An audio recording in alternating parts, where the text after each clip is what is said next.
வணக்கம். Welcome to Thanjavur சமையல். கொத்தமல்லி சட்னி எப்படி செய்கிறதுன்னு பார்க்கலாம் வாங்க. அது செய்கிறதுக்கு 2 டேபிள் ஸ்பூன் கடலெண்ணெய், எண்ணெய் நல்லா சூடானதுக்கப்புறம் 1 டேபிள் ஸ்பூன் உளுந்து, 1 டீஸ்பூன் கடலைப்பருப்பு சேர்த்து இது எண்ணெயில் கொஞ்சம் நேரம் பொரியணும், கருகாமல். கொஞ்சம் பொரிஞ்சதுக்கப்புறம் 10 சின்ன வெங்காயம், 3 பச்சை மிளகாய் சேர்த்துருக்கேன். காரத்துக்கு ஏற்ப மிளகாய் சேர்த்துக்கலாம். பச்சை மிளகாய்க்கு பதிலாக காஞ்ச மிளகாய் சேர்த்தும் வதக்கிக்கலாம். வெங்காயம் கொஞ்சம் நல்லா வதங்கினதுக்கப்புறம் 1 தக்காளி சேர்த்து இதையும் நல்லா வதக்கிக்கலாம்.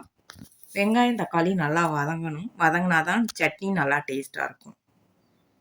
இப்போ இது கூட 1 கைப்பிடி அளவு கொத்தமல்லி இலை சேர்க்குறேன். சேர்த்து இதை ஒரு 2 நிமிஷம் மட்டும் வதக்கினா போதும், ரொம்ப நேரம் வதக்க தேவையில்லை. கலர் மாறுற அளவுக்கு வதக்க வேண்டாம். கொஞ்சம் லைட்டாக நல்லா வதங்கி இந்த அளவுக்கு வந்தோடனே இப்போ ஸ்டவ்வை ஆஃப் பண்ணிவிட்டு இதை எடுத்து நல்லா ஆற வச்சுக்கலாம். நல்லா ஆற வச்சு இதை அரைச்சி எடுத்துக்கலாம்.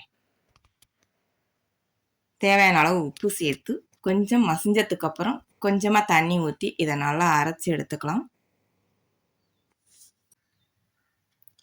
அரைச்சிட்டு தாளிக்கிறதுக்கு முன்னாலேயே உப்பு சரியாக இருக்கான்னு செக் பண்ணிவிட்டு உப்பு பத்தலைன்னா போட்டுட்டு அதுக்கப்புறம் தாளிக்கலாம். தாளிக்கிறதுக்கு 2 டீஸ்பூன் கடலெண்ணெய், எண்ணெய் நல்லா சூடானதுக்கப்புறம் 1/2 டீஸ்பூன் கடுகு, 1/2 டீஸ்பூன் உளுந்து. கடுகும் உளுந்தும் நல்லா பொரியணும். பொரிஞ்சதுக்கப்புறம் 1 மிளகாய், கொஞ்சம் கருவேப்பிலை சேர்த்து இப்போ இதை சட்னியோட கலந்துடலாம். அவ்வளவுதான், சுவையான கொத்தமல்லி சட்னி ரெடி ஆயிடுச்சு. இது கூட தேங்காய் வேணுனாலும் சேர்த்து அரைச்சிக்கலாம். தேங்காய் இல்லாமல் இந்த மாதிரியும் அரைக்கலாம். ரெண்டுமே டேஸ்ட்டு நல்லாயிருக்கும். செஞ்சு பாருங்கள். வீடியோ பிடிச்சிருந்தா வீடியோ ஷேர் பண்ணுங்கள். தஞ்சாவூர் சமையலுக்கு சப்ஸ்கிரைப் பண்ணுங்கள். தேங்க்யூ.